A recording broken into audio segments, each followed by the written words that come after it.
Hello everyone, কেমন আছো তোমরা সবাই? আশা করছি ভালো আছো। তো আজকে যাচ্ছি হচ্ছে আমরা ঘুরতে।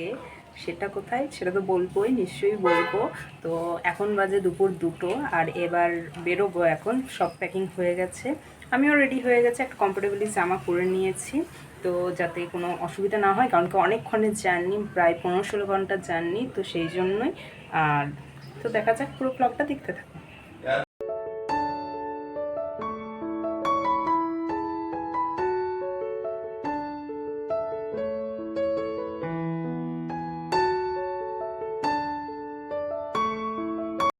আসানসোল স্টেশন চলে এসেছি, তো এরপর দেখি ট্রেন আসবে, তো তারপর চাপবো।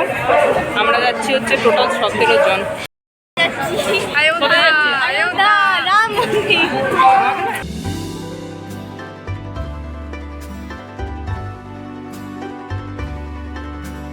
এইমাত্র আমরা চলে এলাম হচ্ছে অযোধ্যা জাংশন। তো ট্রেনটা প্রায় অনেকক্ষণই লেট করেছে, 20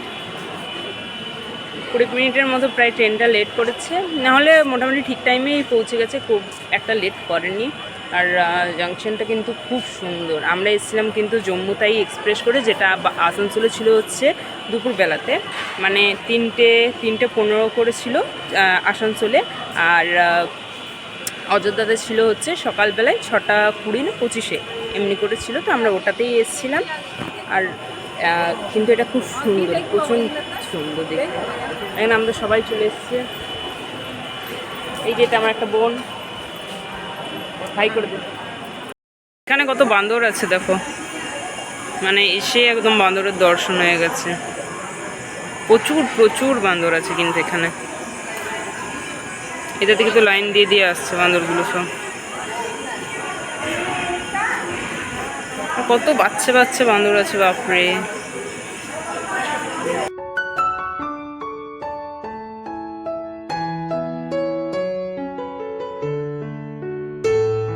তো আমরা এখন যাচ্ছি হচ্ছে হোটেলের দিকে, আর একদমই সামনে, তাই হেঁটে হেঁটেই যাচ্ছে। আর প্রচুর রোদ দিচ্ছে, প্রচুর রোদ। এখানে আমি আর আমার দিদি দুজন একদম ঢাকা নিয়ে বসে গেছি, প্রচুর রোদ দিচ্ছে। হ্যালো গাইস, আজ আমরা চলে এসেছি অযোধ্যা, তারপর জানবে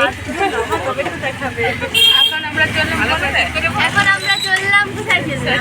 সরজু নদী। আমার ব্লগিংটা যেটাই করে দেবে। তো আমরা হোটেল চলে এসেছিলাম, তো হোটেলে এখন মানে একটু রেস্ট নিয়ে তারপর এখন যাচ্ছি হচ্ছে ওই রামকি প্যাডির দোকানে বেসিক্যালি স্নান করার জন্য। তো ওখানে যাই, তো তারপর তোমাদের সাথে দেখা হচ্ছে।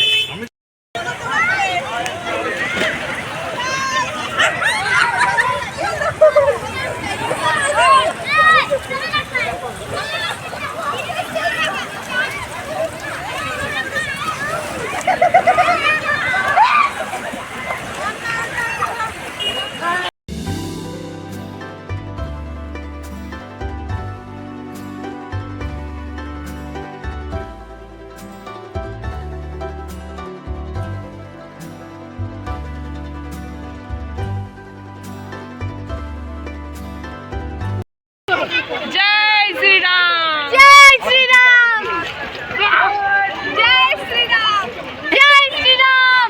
সবচেয়ে ভালো মাইম হচ্ছে। আর আমার এইখানে শ্রীরামের শ্রীটা উঠে গেছে, আর রাম আছে শুধু, বুঝতে পারছি না, জানি না। জয় শ্রীরাম। এই তো আমার পিসি, একটু ভালো করে। আর এই যে আমাদের সোনু মনু। হ্যাঁ, 1 2 3 প্রচুর স্নান করে নিয়েছি, প্রচুর চুলফুল একদম ভিজে, অবস্থা খারাপ হয়ে গেছে। আর এদিকে জলের মধ্যে এত কাদা বলার নেই। আর আজকে প্রচুর বৃষ্টি পড়ছিল, প্রচুর। তো সেই জন্য ভালো করে ফটোও তুলতে পারিনি, কিছুই করতে পারিনি। তবে সত্যি বলতে খুব সুন্দর। আর এদিকে আমার পিসি। যাচ্ছি হচ্ছে হোটেল, তারপরে আবার বিকেলবেলায় বেরোবো ভেবেছি। তো এখানেই আসবো, হয়তো লেজার লাইটিং হয় এখানে। আর এই রামকি প্যাডিতে তোমার লেজার লাইটিং হয় শুনলাম, 6:30 7টা এমনি করে। তো ওই টাইম করেই আসবো। তো দেখি যদি ঠিকই হয় না হয়, সব কিছুই তোমাদের সাথে শেয়ার করবো। তো পুরো ব্লগটা দেখতে থাকো। তো চলো, এখন বিকেলবেলায় আবার বেরিয়েছি হচ্ছে ঘুরতে। দেখি এই হনুমানগড়ের দিকে যাব, আর তারপর ওই লেজার লাইটিংয়ের ওইদিকে যেতে পারি। তো কী কী একটু দেখছি না দেখছি তোমাদের সাথে সব কিছু শেয়ার করবো।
প্রচুর দোকান আছে, প্রচুর দোকান। আর বাবার কি গাড়ি চালিয়ে যাচ্ছে।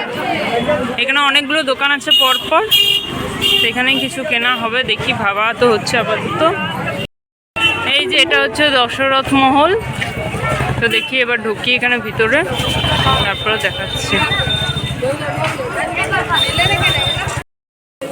এই যে এখানটা হচ্ছে কি সুন্দর লাগছে, হেভি লাগছে, খুব কালারফুল লাইটিং করা আছে। এই যে এখানে একটা সংকট মোচন জয় হনুমান জি কা যে মূর্তি রাখা আছে, জয় ঠাকুর। আর এটা হচ্ছে এখানে শুরু। এখানে জুতোগুলো আগে খুলতে হবে, তো আমি একটু জুতোগুলো খুলে নিই।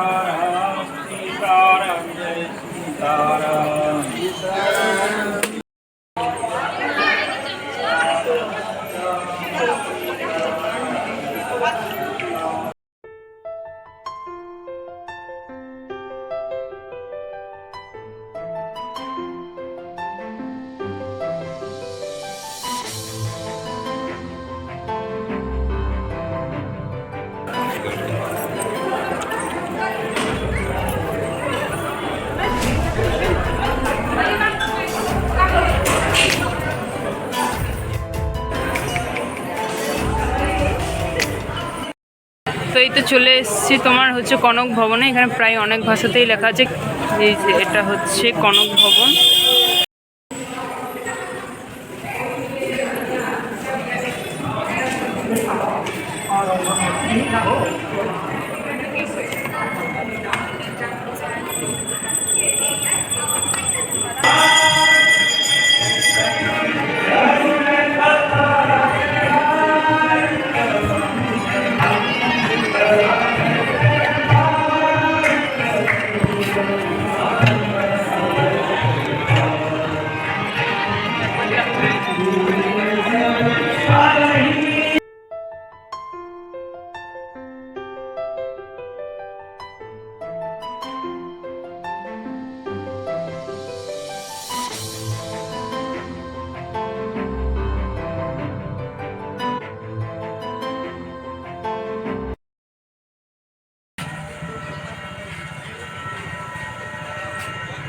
এইটা একটা কি, এটা কি কুন্ড? হ্যাঁ, ওই কুন্ড টাইপের একটা, ওখানে স্লিপ আছে।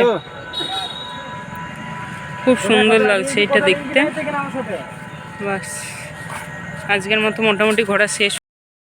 আজকের মতো তাহলে ঘোরা শেষ হয়ে গেছে। প্রায় অনেক কিছুই কভার আপ করে নিয়েছি। কনক ভবন, তারপর হচ্ছে দশরথ মহল, এইগুলো সব মোটামুটি কভার আপ করে নিয়েছি। কালকে শুধু অযোধ্যা রাম মন্দির ঘুরতে যাব, তো সেটার একটা আলাদা ভ্লগ হবে। তো সেই ভ্লগটা আবার আসবে কিছুদিন পরেই, তো সেটা দেখো। আর এই ভ্লগটা আলাদা হয়েছে, তো দেখা যাক আর কি কি ঘোরা হয় না হয়। কালকেও আরও অনেক কিছুই ঘুরবো আশা রাখছি। তো দেখো, পুরো ব্লগটা দেখতে থাকো, আশা করছি ভালো লাগছে। এরপর চলে যাব হচ্ছে হোটেলের দিকে, তো তারপর ঘুমিয়ে যাবো। আজকের মতো ব্লগ শেষ হয়ে যাবে। এইমাত্র হোটেলে ফিরলাম আর প্রচুর টায়ার্ড হয়ে গেছি। 6টার সময় বেরিয়েছিলাম, এখন বাজে প্রায় 10:30। আর আমরা অনেকগুলো জিনিসই কভার আপ করে নিয়েছি, যেমন হচ্ছে হনুমানগড়ি, তারপর হচ্ছে কনক ভবন, দশরথ মহল, এগুলো প্রায় 1 কিলোমিটারের আন্ডারেই পড়ছে। তো এগুলো পায়ে হেঁটেই আমরা কভার আপ করে নিয়েছি, আর তোমাদেরকেও প্রেফার করবো যে পায়ে হেঁটেই কভার আপ করে নিও। বেশি এদিকে খুব একটা দূরত্ব নয়, সব ওই 500 মিটার 400 মিটারের আন্ডারেই পড়ে যাচ্ছে, যে 1 কিলোমিটার আন্ডারে সব কিছুই পড়ে যাবে। তো এটাই বলবো, সবাই ভালো করে ঘুরো, যদি আসছো তো খুবই ভালো হবে। আর আমরা যে হোটেলে থাকছি ওটা একটু ভিতর দিকে, বাট খুব ভালো হোটেলটা, মোটামুটি ঠিকই আছে। আর তো এই হচ্ছে আজকের ভিডিও। আর কালকে আবার আসবে অযোধ্যা রাম মন্দিরের একটা আলাদা ভিডিও আসবে কালকের জন্য। তো দেখা হচ্ছে আমার নতুন একটা ভিডিওর সাথে। তো চলো, বাই বাই। আর এই ভিডিওটা ভালো লাগলে কিন্তু অবশ্যই একটা লাইক আর একটা সাবস্ক্রাইব করে দিও প্লিজ। চলো, বাই বাই।